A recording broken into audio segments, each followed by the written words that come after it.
گوجری زبان میں اپڈیٹ سنیے۔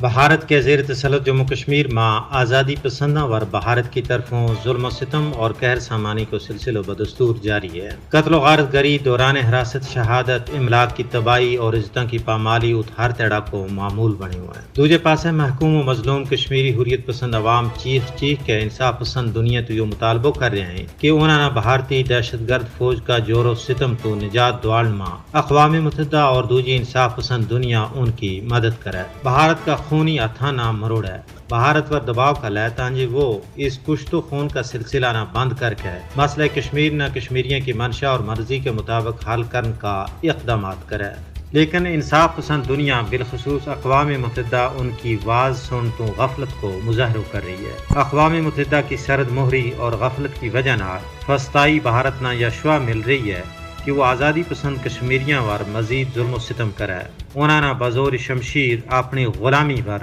مجبور کرے۔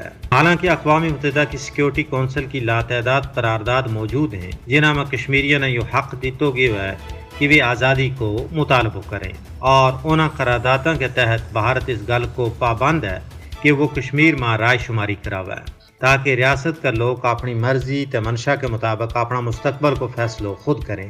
تجزیہ نگاراں کو کہنا ہے کہ یہ اقوام متحدہ کی منصبی ذمہ داری ہے کہ وہ کشمیر کا حوالہ نال اپنی پاس شدہ قرارداداں ور عمل درآمد کراوے۔ کشمیریوں کے خلاف مسلسل بھارتی ظلم و جبر عالمی برادری کا ضمیر پر ایک داغ ہے۔ کشمیر میں بددہ و انسانی بحران تو نبڑن واسطے دنیا نہ متحد ہونے کی ضرورت ہے، کیونکہ جنوبی ایشیا میں اس ویلے توڑی پائیدار امن و استحکام نہیں ہو سکتا جب تک مسئلہ کشمیر نہ کشمیریوں کی مرضی اور منشا کے مطابق حل نہیں کیا جاتا۔